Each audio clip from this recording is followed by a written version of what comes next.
तर आज ना 20 तारीख माझी असाइनमेंटची शेवटची होती.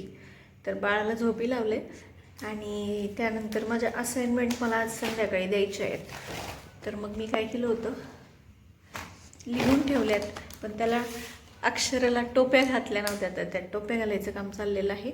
आणि त्याच्यानंतर मग त्याचं कवर पेज वगैरे सगळं मला ते अरेंज करून ठेवायचं आहे आज. त्यामुळे अभ्यासाला थोडा वेळ गॅप आहे आणि त्याच्यानंतर मग दुपारून अभ्यास करणार आहे मी आज. तर आज सकाळी ना माझं रेग्युलर टाईमला म्हणजे 11 सव्वा 11 वाजता मी बसलेली आहे माझ्या मास्टर्सच्या असाइनमेंटच्या कंप्लिशनसाठी. तर त्या कंप्लीट झालेल्या आहेत लिहून. वरती फ्रंट पेज वगैरे जे आहे ना, त्यामध्ये मला डाटा फिल करायचा होता. त्यानंतर पेज नंबर टाकायचे होते आतमध्ये. त्यानंतर क्वेश्चन पेपर जो आहे तो आतमध्ये लावायचा होता. असं एवढं काम माझं बाकी होतं आणि अक्षरांना टोप्यासुद्धा घालायच्या होत्या. तर ते काम मी अगोदर सकाळीच करून घेतलेलं आहे, म्हणजे बाळ झोपल्याच्या नंतर.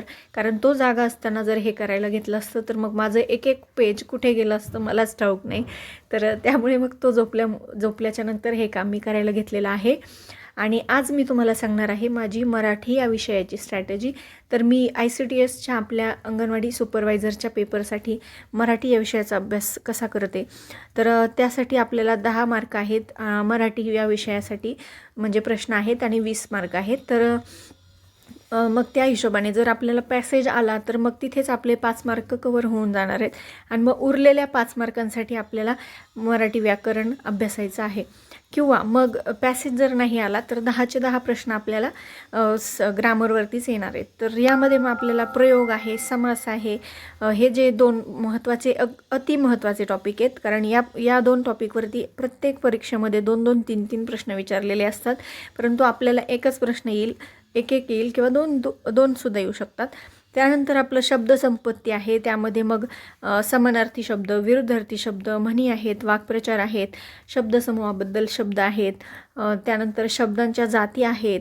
हे सर्व आपल्याला चांगल्या पद्धतीने या सगळ्या टॉपिकची तयारी करायची आहे, जेणेकरून आपले मराठीमध्ये 10 पैकी 10 प्रश्न जे आहेत ते बरोबर येतील आणि आपल्याला मराठीमध्ये आउट ऑफ स्कोअर करता येऊ शकतो असा विषय आहे हा. त्यामुळे छानपैकी तयारी तुम्हीसुद्धा करा, मी सुद्धा करत आहे.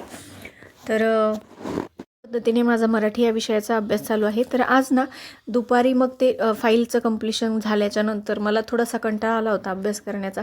मग मी काय केलेलं, एक दोन आवडीची गाणी ऐकली आणि त्यानंतर मग पुन्हा एकदा अभ्यासाला बसली. तर मग आज मी पुन्हा मराठीचाच जो विषय आहे, मराठीमधले माझे काही टॉपिक वाचायचे बाकी आहेत, मग तेच टॉपिक मी वाचायला घेतलेले आहेत.